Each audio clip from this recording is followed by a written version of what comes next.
तो आज का पहला प्रश्न शुरू करते हैं। जनरल साइंस का पहला प्रश्न है, केंद्रीय प्रदूषण नियंत्रण बोर्ड का मुख्यालय कहाँ पे है? देखिए, अगर हम बात करें प्रदूषण, तो सबसे ज़्यादा अगर प्रदूषण की समस्या होती है तो वो आपके कहाँ पे होती है? दिल्ली में होती है। तो उसके नियंत्रण के लिए ही मुख्यालय बनाया गया, ठीक है। अक्सर आपने सुना होगा कि ऑड इवन फार्मूला लागू कर दिया गया, क्योंकि वहाँ पे जो दिल्ली में पॉल्यूशन वगैरह है वो काफ़ी बढ़ गया है।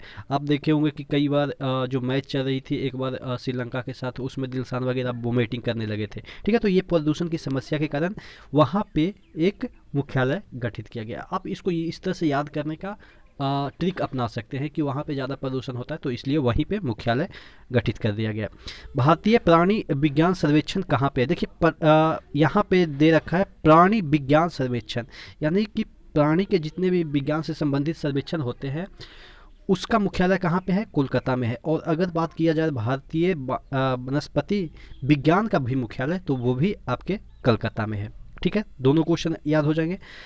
एक क्वेश्चन पूछा जाता है, मिनी माता किस से दूषित पानी को पीने से होता है? यानी कि मिनी माता एक प्रकार का रोग है, किस प्रकार के दूषित पानी को पीने से होता है? तो आपके ऑप्शन दे रखे थे, पारा जिसे हम मरकरी कहते हैं इंग्लिश में, कैडमियम, आर्सेनिक या जिंक। तो देखिए, अगर माता के सामने अगर आप दूषित पानी पीते हैं तो माता जी का जो पारा है वो चढ़ जाता है, ठीक है, ऊपर चढ़ जाता है कि अरे तुमको हम दिए थे साफ पानी पीने के लिए, तुम गंदा पानी पी रहे हो, ठीक है। तो इस तरह से याद रखेंगे इस ट्रिक से कि माता का पारा चढ़ जाता है जब आप दूषित पानी पीते हैं, ठीक है।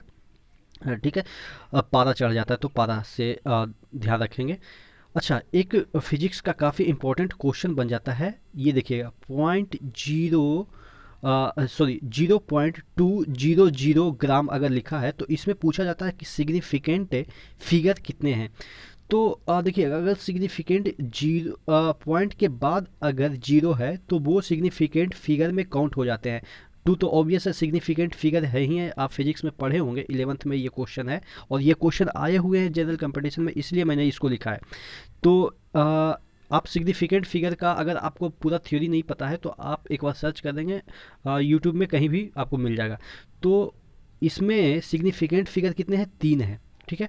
लेकिन अगर हम बात करें कि 100 में कितने सिग्निफिकेंट फिगर हैं, तो अगर पॉइंट के पहले डबल जीरो है, ठीक है, पॉइंट इसमें नहीं है, 100 है, इसमें पॉइंट नहीं है, तो इसमें सिग्निफिकेंट फिगर एक ही है, ठीक है। इसमें सिग्निफिकेंट फिगर एक ही है, तो ध्यान रखिएगा, पॉइंट के बाद अगर जीरो बाद में है तो वो सिग्निफिकेंट फिगर में आ जाता है, लेकिन अगर पॉइंट नहीं है और कोई भी संख्या के बाद जीरो है तो वो सिग्निफिकेंट फिगर में नहीं काउंट होता है।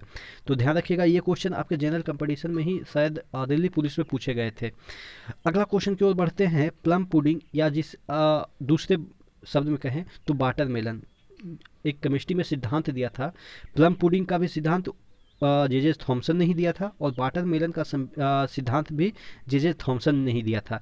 तो वही पूछा जा रहा है कि प्लम पुडिंग, कन्फ्यूजन हो जाएगी, क्योंकि अगर प्लम पुडिंग सिद्धांत पढ़ के जाएंगे और वाटरमेलन सिद्धांत पूछा जाएगा तो आप कहेंगे कि मैंने तो ये पढ़ा था तो ये कैसे आ गया। तो दोनों जो सिद्धांत है वो जे जे थॉमसन ने ही दिया था। प्लम पुडिंग मतलब क्या हो गया कि यहाँ पे खिचड़ी टाइप का, या आप कह सकते हैं खीर टाइप का। खीर में क्या होता है कि बीच बीच में किशमिश होते हैं, तो जो किशमिश है वो क्या है, वो आपको नीचे बताना है कि पॉजिटिवली चार्ज है या निगेटिवली चार्ज है। और वाटरमेलन में भी क्या होता है कि वाटरमेलन यानी कि जो तरबूज होता है वो पूरा लाल लाल होता है और बीच में काला काला बीज होता है। तो काला जो बीज है, या आप कह सकते हैं कि जो ये किशमिश है, वो किसको डिनोट करता है?